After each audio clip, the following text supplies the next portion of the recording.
Greetings and salutations, my dearest friends. My name is Samantha, and today I'm going to be doing a reading vlog where I read historical romances published in the year I was born, which is 1997. We're taking it back to my birth year.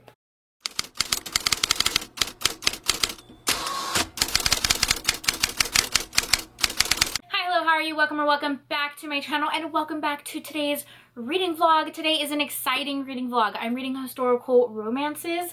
This is a bit of a themed reading vlog because they're all going to be books that were published the year I was born, which is 1997. What's exciting about this video is not only am I going to be reading some historical romances, which I just love and you guys love and we all love, it's a collab with some of my favorite people on this planet. I'm doing a collab with some other romance booktubers, and they will be also reading historical romances published the year they were born. So I will leave everyone's video down below so you can go watch and support them because it's just like a lot of fun, right? Jessica from Peaceful Books is the one who came up with this idea and invited us to do it, which you guys know I love Jessica. We host a historical romance book club together called the Historical Hyans, where we read historical romances published before the year 2000. So when she had this idea, I thought it was great. Jessica is just a queen of romance. She does so many amazing videos. She reads all types of romance. She also reads like mysteries and thrillers as well as nonfiction. So she's just phenomenal, truly.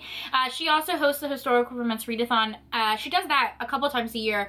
And then Lacey from Lacey Book Lovers is also doing this collab, and she also is a host of the Historical Romance Readathon. Lacey, I love her to pieces. Whenever I think of Lacey, I always think of Lisa Kleypas because Lacey's like one of the reasons I started reading historical romance, and she's the reason I discovered my favorite book. And we have Lisa, who is the host of the Historical Romance Readathon también. She also hosts that readathon. She reads so much. Like, I have never met anyone who can read as much as she can. Like, I am in awe of her book collection and her reading ability. And then Jen from the Book Refuge is also doing this video with us. She is amazing. All of these lovely ladies are. And Jen is like a plethora of information. I say it all the time. If you guys need a book recommendation for any genre, Jen will have it. And then the last person doing this video with us is Crystal. Oh, I'm losing my voice here. Crystal is another romance queen, and she reads a ton of historical romances. We have very, very similar reading tastes, and my favorite videos that Crystal does are her reading vlogs. I will post other videos and channels down below in the description box. This was the longest intro ever, but I just wanted to talk about these lovely ladies. Now we're moving on to the actual point of the video. I will just be taking you guys along with me. During this week, I'm going to be talking about some historical romances. This one I might just read 2 or 3 and we're just going to chill. Okay? Sounds good. Sounds great. Can you chew any louder? Can you chew any louder?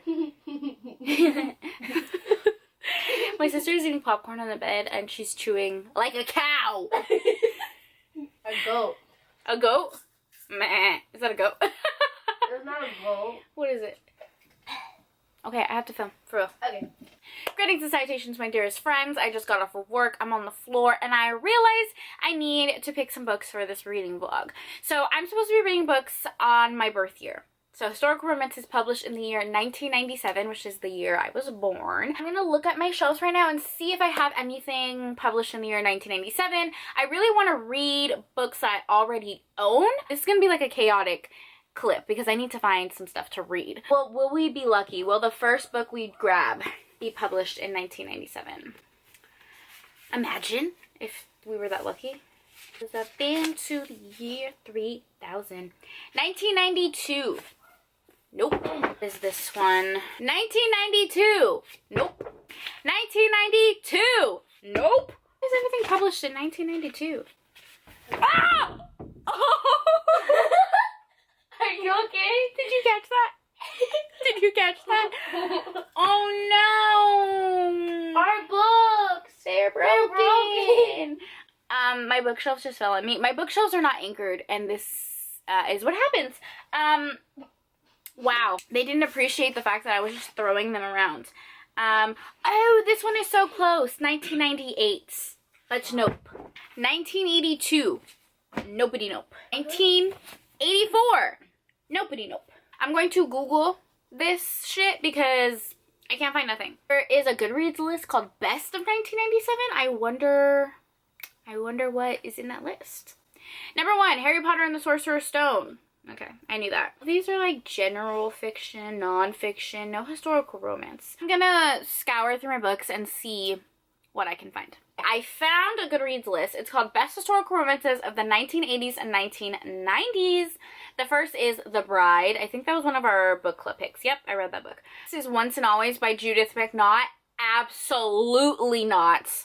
Absolutely not. That book is trash. I'm never rereading it. Oh, Amanda Quick. Do you think Amanda Quick has a book published in 1997? Let's look. Let us find her. Amanda. Her first book was published in 1998. How dare she? How dare she? Wait, no. I think I found one. It's called Affair. Do I have that one? I don't have that one. I've literally been sitting here for like 30 minutes trying to find books. I have so many books, but just not published in 97. So here is what I found. Mischief by Amanda Quick. We don't know. Touch of Enchantment by Teresa Medeiros. I don't know how to pronounce that. It's a time travel romance. I don't know if this is historical. Definitely this one I'm definitely reading. It is Captain Jack's Woman by Stephanie Lawrence. For sure I'm reading this one. And then I found two by my favorite authors. So we have Because You're Mine by Lisa Kleypas. It looks like that. And here's the step back for this one. And we have Topaz by Beverly Jenkins. Those are the books we're reading. I'm sorry this clip was a hot mess express, but I needed to like get my mind right and see what we were gonna read. You know. Hi. I feel like this vlog is honestly gonna be so freaking boring because I'm doing Vlogmas right now. So I am like editing every single day, like literally every day. It's a rough time. The last few days I've been up since like 2 o'clock in the morning because today or yesterday was Christmas. I started the audiobook to this book right here, Stephanie Lauren, Captain Jack's Woman. Really like this one. It's pretty interesting. Our heroine is like she's an interesting character. She's one of those strong-willed characters and she's like determined not to get married.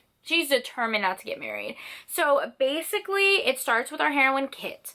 She used to live with her grandparents. Her parents passed away and her uncles and aunts are really trying to use her as a chess piece so that she can make a suitable match to someone in nobility to kind of like boost their status, make more money, etc., etc. Regency things, right? She has no interest in it and she has been basically a pawn to their game for like the last 6 years, and finally she decides that she has enough of it and she goes back to live with her grandfather who she was taken away from. So she goes back to live with him, and kind of like in the midst of that she ends up stumbling upon a band of, I wouldn't call them thieves, kind of like vigilantes, kind of like Robin Hood's pirates, if that makes sense. Basically, they're men in the town who are stealing and selling goods that they are taking from ships, but they're really only selling it to provide from their families. And she ends up finding them, and they're just like this ragtag group of men who really don't know what they're doing. It's very obvious they don't have a leader, that they're going to get caught, and she is dressed up as a guy and she ends up becoming their leader. So she's kind of like a pirate leader. She's this like group of a ragtag team that she is in charge of, and somehow she meets our hero, who is a captain of like another pirate ship. I don't know. We haven't really seen our hero too much. I've only read the first couple chapters, so I haven't really been introduced to our hero too much, but he's been mentioned as like this very like handsome character in the background. So we'll see. But I'm liking it. This is my first Stephanie Lawrence book, but I'm really liking it. And I think it's really cool that our heroine is also a pirate. So this is awesome. Really quick, I thought it would be kind of fun. So since this is like a reading vlog where I'm reading books the year I was born, I wanted to tell you guys a really fun story. Maybe I'll like sprinkle in stories about my childhood throughout this video. But obviously my name is Samantha, and my mom always told me the story that I actually picked my name. I know this sounds really weird, and maybe it's a story that she made up, who knows, but she's always told me the story. So basically, when I was born, my parents were indecisive of 2 names. My mom wanted to name me Samantha. My middle name is Maria, by the way. So my mom wanted to name me Samantha Maria, and my dad wanted to name me Angelica Maria. Angelica, like literally the sassy kid from Rugrats, you know what I mean? And I was a sassy kid, so that would have been setting me up a little bit for failure. They didn't know what they were gonna name me. Like, I was born and they had no idea what they were gonna name me, and my mom swears that when I was born she was holding me. I was a wee child in her arms, just a wee little baby, and she said, what are we gonna name you? What are we gonna name you? Are you an Angelica Maria? And I was just like quiet, you know, doing what babies do. And then she said, are you a Samantha Maria? And apparently in that divine moment, I inherently knew that was my name. So I started giggling. As a wee child, just a few hours born, apparently I started giggling and smiling at my mom. And she was like, that's it. You're a Samantha Maria. You decided your name. And I'm pretty certain she just made up that story to kind of convince my dad to name me Samantha because that's the name that she wanted. But hey, it's a really cute story and I'm sticking with it. And I always joke around and say I picked my own name. Just a couple hours old and I picked my own name. So I was destined to be a Samantha. Even though I know so many Samanthas, I was destined to be a Samantha. Anyways, just like a fun little story about the day I was born. Okay. That really is so irrelevant, but now I'll see you guys later. I'll see you guys later when I actually have more bookish updates. We are sitting in front of my bookshelves again because I haven't really done anything exciting except like edit videos all week. So Vlogmas is killing me. I have some book updates. Do you guys care? Do you care? I finished Captain Jack's Women by Stephanie Lauren. Stephanie Lauren? Yeah, Stephanie Lauren. Fun fact, my sister's name is Stephanie. I'm giving you guys all fun facts about my life in this video because I have no other content. Cool? Cool. So I have 3 sisters. I don't have 3 sisters. I have 2 sisters. There's 3 of us. Okay? I'm bringing it back together. And we are all S names. So I have a sister, Stephanie. I'm Samantha. And then I have a sister, Sophia. My mom did not intentionally do that until my last sister, Sophia. And then she was like, oh, well, you have to have an S name because your other sisters have an S name. And originally she was going to be named Savannah, but in Spanish, Savannah is Savannah, which means blanket. So therefore her name would have been Blanket, and it became Sophia. I don't know why I felt like that information was relevant, but apparently it was. I finished this book and I have thoughts. I have many thoughts. Oh, I don't know what I'm going to rate this. I don't know what I'm going to rate it. I really, really don't. So it was interesting. Definitely was not my favorite historical romance that I've ever read. I will say that now. I just had some issues with it. First off, nothing happened. Literally nothing happened. This is a pirate book and they're literally on a pirate ship for like 2 seconds. 2 seconds. Nothing happens. It is the weirdest thing. Our heroine, I thought she was like really cool and independent and badass in the beginning. And she kind of was, but also like she was a pirate smuggler, but she didn't know how to sail and she didn't know how to swim. And I'm like, ma'am, she literally did nothing this entire book. And she did not, like, I wanted some like sword fighting and some like something, you know what I mean? Like, I've read other books where it was a female pirate, like Sea of Ruin by Pam Godwin, or Destiny's Captive by Beverly Jenkins, or Captured by Beverly Jenkins, where the female is a pirate and she does something to like earn that title. And her becoming their leader, there is another rival pirate gang that they come across, and that is how we meet our hero. He meets her under his moniker Captain Jack, but he is actually a nobleman, so he has a title. So it follows their romance and them kind of like discovering their secret identities, because our heroine basically dresses as a guy when she's a pirate and then a lady when she's a lady. Okay, anyways, so some things. I really don't understand how our heroine became a pirate. She just stumbles across these burly guys that need to hide some treasure. Okay, they're on the run. She takes pity on them and she's like, hey, I've grown up around here. I think I kind of know where we should hide this stuff. There's this cave. You should hide it there. And they're like, oh my gosh, you're a genius, a cave. We've never heard of that. Can you take us there? Can we hide our stuff? You're so smart. Become our leader. And I'm like, that's all she did. Literally all she did. She did not have to like have a sword fight or like prove her strength and bravery. They're just like, you came up with an idea? Gosh darn, you're our leader. And I'm just like, what? And then she meets the rival gang, Captain Jack, our hero.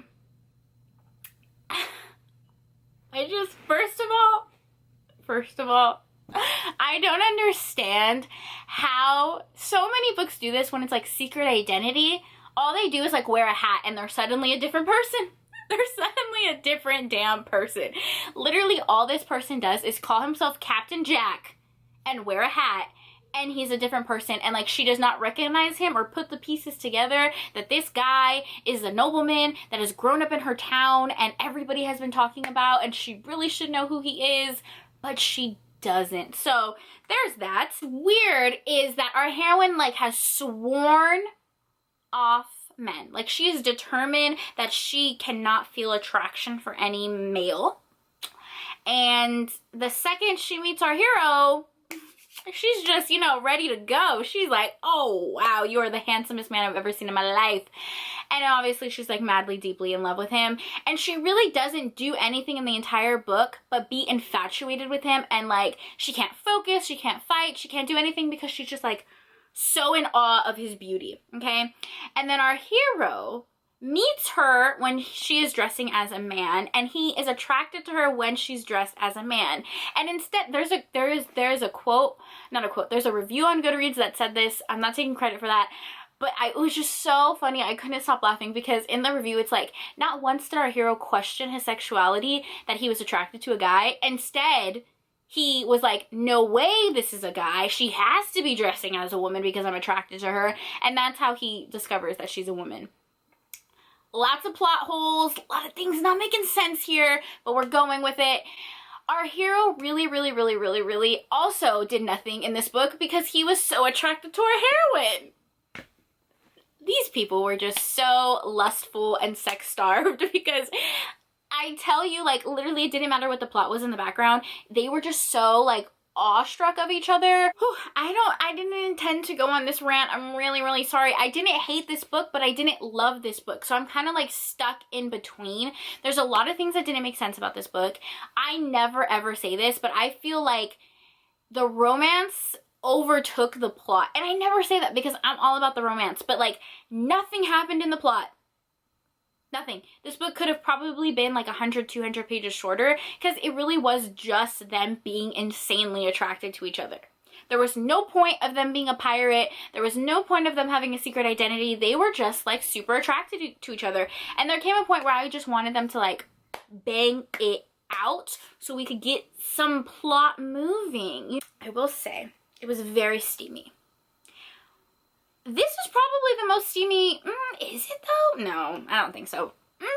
Maybe, possibly.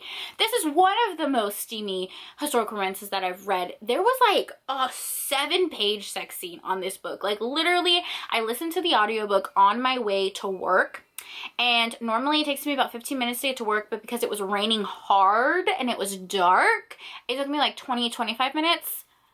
For 25 minutes, audiobook, just sex scene. Just that. Just them finally getting together after lusting after each other so long. So if you know what? The steam was actually pretty good. I cannot fault it. The writing was very lyrical. It was very lyrical, very old historically. Can't form words today. Like some of the verbiage he used to like describe her thing down there was interesting. He called it like a secret cave, which I mean, a pirate, and she hid things like forbidden treasures in caves. Okay. Get it? You get it? I get it now. But he was obsessed with that word cave. It was a secret cave, a honey treasured cave, a forbidden cave, a wet cave. That one was not the best. Not the best. How do I feel about this book? I don't know because I didn't hate it. I really didn't hate it. It wasn't the worst book I've ever read. It wasn't problematic, but is it like better than other historicals that I've read? No. But was it bad? Also no. I feel like a 2-star rating is just really harsh, but then it really isn't a 4-star rating. So then there's a 3-star rating, but was it a 3-star rating? I don't know. I'm supposed to edit this video and post this video like tomorrow, so So yeah, I really didn't give myself enough time to read all the books I wanted to read. So I'm gonna read this book, obviously, because I finished it. And then I'm gonna start Because You're Mine by Lisa Kleypas, because I love Lisa Kleypas. Okay, we have an unspoken agreement, Kleypas and I. She has no idea who I am. I'm obsessed with her though. We have an unspoken agreement where she writes books and I obsess over them. It's great. It works out fabulous. So I'm gonna read this one because I have a feeling I'm gonna like it. And I know I can finish it quickly, so I can include another book in this video. Alright, that's it. A fun fact about myself. In the year 1997, if you were curious what Disney movie was published in 1997, because why wouldn't you be curious about that? It was Hercules.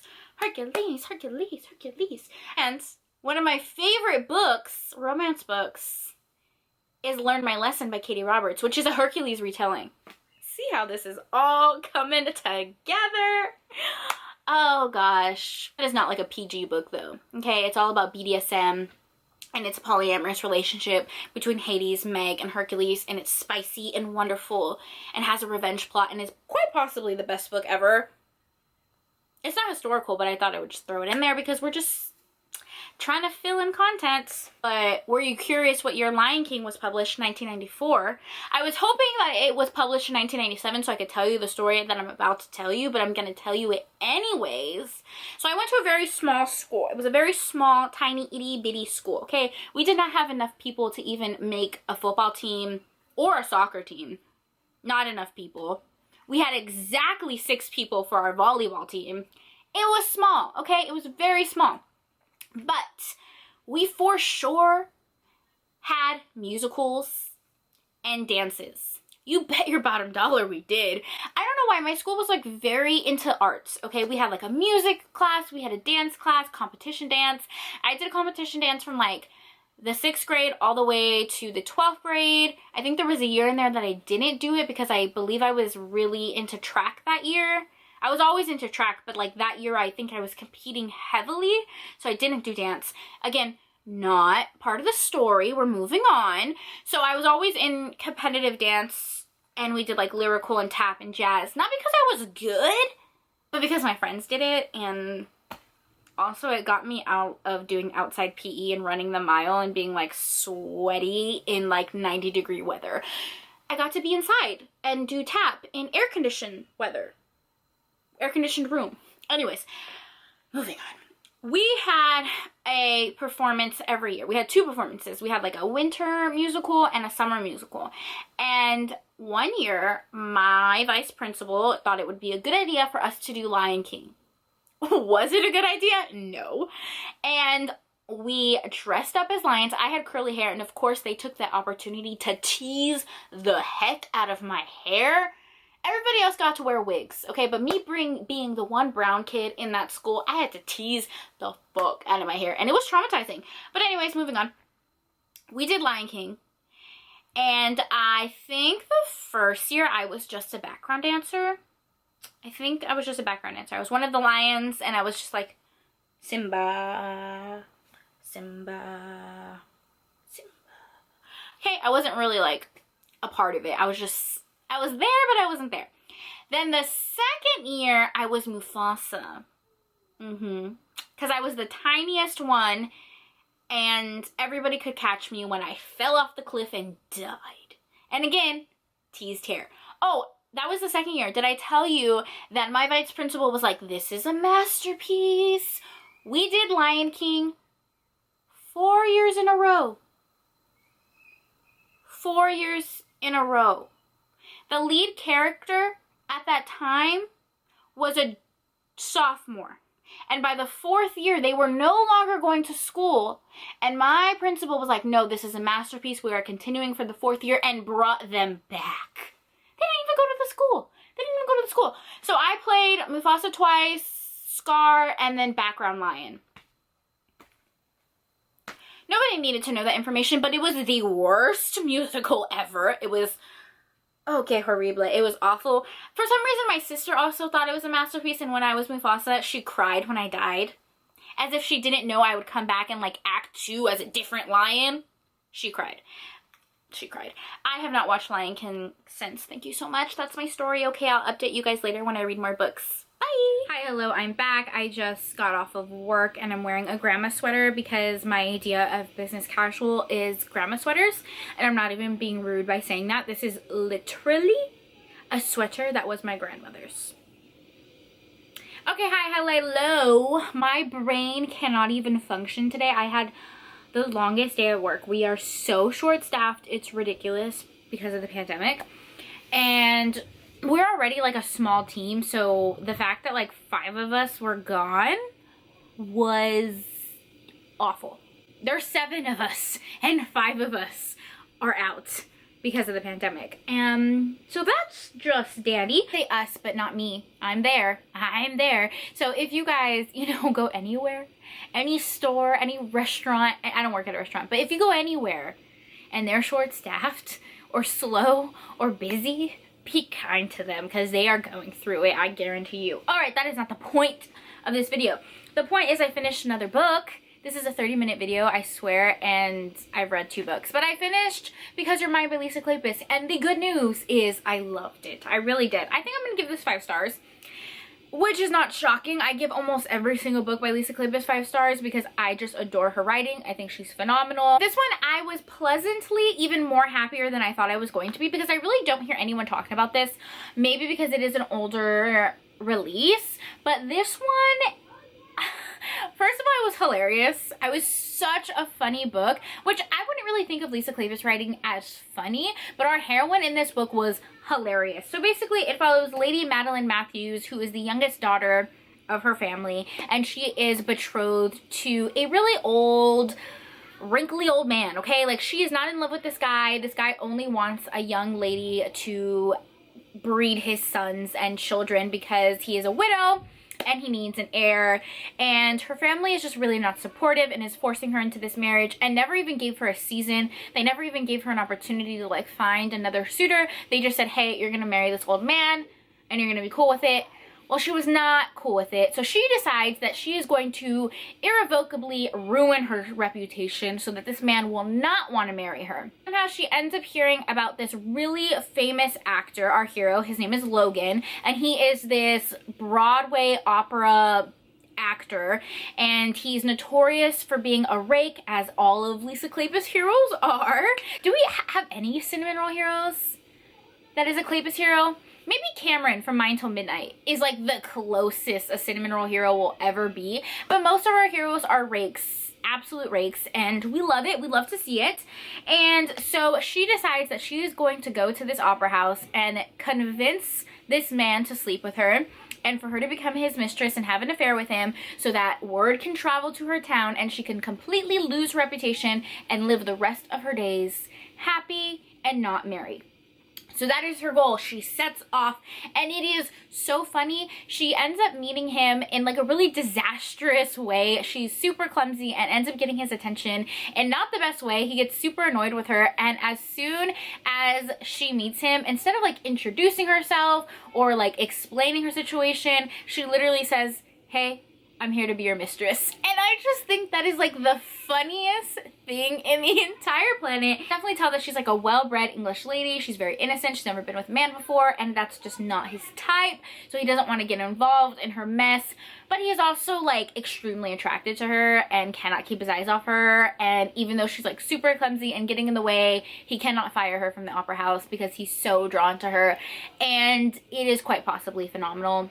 It is great. It is wonderful. There's like a side plot, obviously, like our hero's family is trash, and there's a lot of background with his dark past and how he became a self-made man, and it's just flawless, as all Lisa Kleypas things are. I was looking at the reviews though, and this has kind of a low rating. So on Goodreads, this has a 3.96 rating, which when it comes to Lisa Kleypas, that's not very good, and I genuinely don't hear a lot of people talking about this specific Kleypas book. So I wanted to read the reviews and see like why people didn't like it. A lot of people said that they liked the book because he was a tortured hero, our heroine was funny, and they just love Lisa Kleypas writing, which is kind of all the things that I said as well. But some people really didn't like our hero in this book, which is interesting. So basically they're saying that they felt like Logan was too dominating. He was too much of an alpha, and a lot of people didn't like some of the sex scenes in here. So I have such respect when it comes to trigger warnings, and I definitely understand how dubious consent can be an issue, especially in older historicals. That is a conversation I have had so many times on my channel because I really do respect trigger warnings. I did a whole video on it, and dubious consent really does bother me. I've read so many historicals that I just despise because of it. When I read this book, I didn't feel like there was any dubious consent. The kids are literally screaming in the background. I'm sorry, what a mess. But I didn't feel any dubious consent in this book, but reading the Goodreads reviews, some people just didn't like how Logan handled some of their more intimate moments, which is totally valid, and I just want to let you guys know that in case that is a trigger warning for you. For me, I think what ended up happening was our hero, there was a point in the book that he acted a bit of a jerk. He treats our heroine like she is his mistress.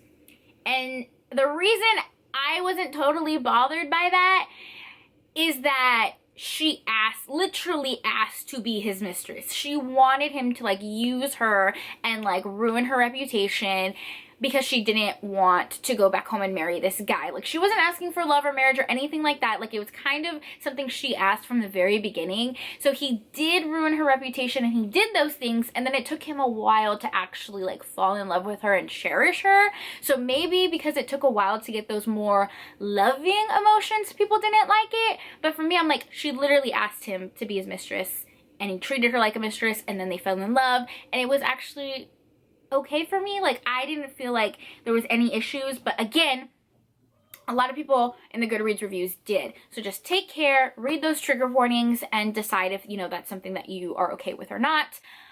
I am definitely not the type of person who thinks that just because older historicals are older, that they get a pass for literally anything.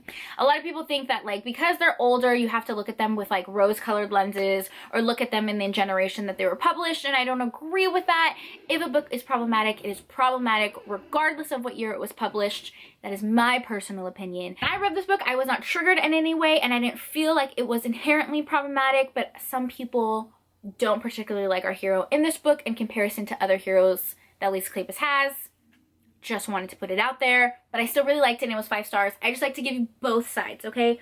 Both sides. I freaking loved our hero. He was an alpha, but like, that's what I come to expect with Lisa Kleypas. I liked it. I liked that it took place in an opera house. Maybe that was like the main selling point for me. I love Broadway, I love opera, I love plays, so the fact that that had it, and I love a self-made man. I love a self-made man. Like, literally, historicals where it's a non-titled hero are my favorite, because like, if you're a duke or an earl, like, everybody automatically respects you, and you already have like this born title. But for me, like, a self-made man, kisses, perfection, chef's kiss. So those are the books that I read. I read Captain Jack's Woman, which I just not going to talk about anymore because I went on and on about it. I gave it a 3-star, but really it's like a 2.5 rating. I just feel like I've read better pirate books. You know what? I'm going to do a whole video on pirate romances because now I feel like I've actually read a couple that were really good, and I've also read a couple that were really bad. This one not so good. This one by Lisa Kleypas, 5 stars. I already yapped on about that. We're about to close this video, but I have to give you a fun fact about the year I was born.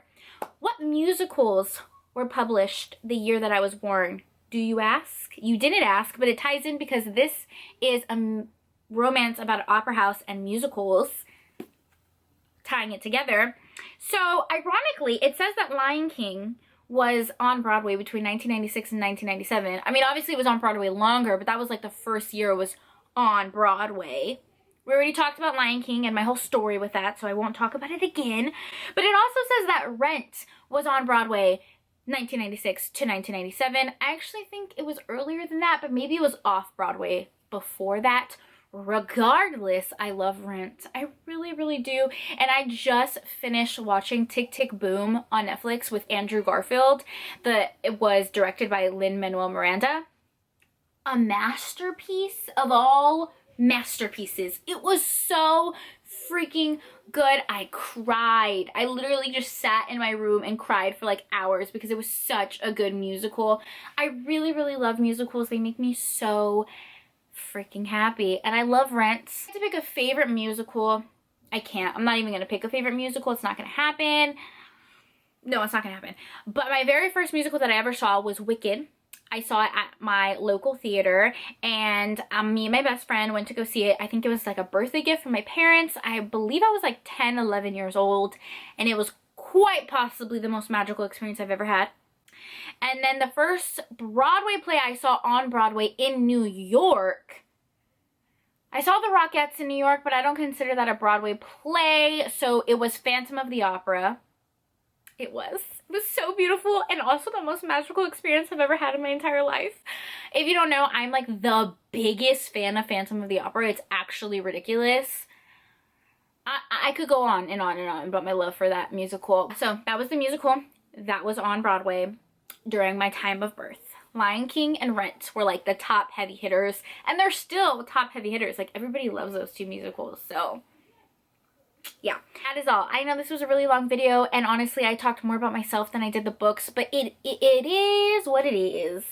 I hope you guys enjoyed this video nonetheless. I hope you guys watch all of the other videos that the girls are posting, because they're amazing and flawless, and they probably did a better job at reading books than I did this week. As always, thank you so much for taking time out of your day to spend time with me. It means the world to me. I hope you guys are all staying happy and healthy, and I'll see you next time. Peace out. Bye. I never say peace out. Why did I say peace out? Alright, I'm back, because I actually do want to tell you what my favorite musical is. I think I've decided it is Dogfight. I love that musical. I love that musical. Or it would be Something Rotten. I love that musical. Or it would be a toss-up between In the Heights and Phantom of the Opera. I gave you my top 5. I gave you guys my top 5. Was that 5? Dogfight, Phantom of the Opera, In the Heights, Something Rotten. What's gonna be the 5th one? Oof. That's hard. Hadestown. How could I possibly forget about Hadestown? I love that musical. Okay, that's my 5th musical. Thank you so much. Thank you for joining me. I hope you have a wonderful day. If you like musicals and you actually watch till the end of the video, let me know what your favorite musical is. Okay, bye now. For real. Goodbye.